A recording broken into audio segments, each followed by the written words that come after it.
Sister Hunwa. Sister Nkechi o. Ebe anyị na-aga.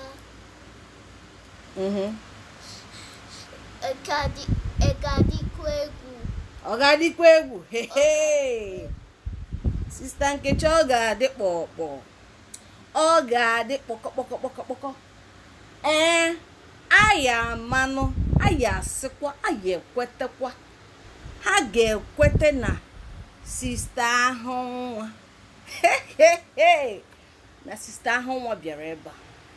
Ha ya asịkwa, onye ukwu onye a. Ebe ka onye nke a si. Ka ikwe ebe nke a si o.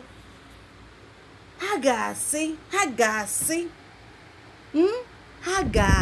rịrịrịrịrị, ha ga-asị. Ọ ga-adị egwu o. Sister Nkechi ọ ga-adị egwu.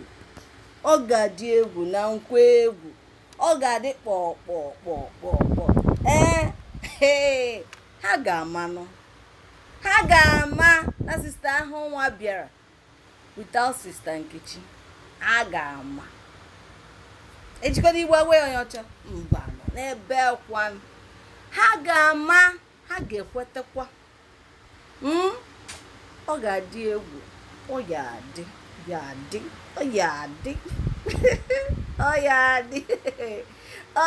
kpọkpọkpọkpọ. Eji igwe agwa ya onye ọcha rapụ okwu na okwu abụrụ agide a na-ese esezi na ya.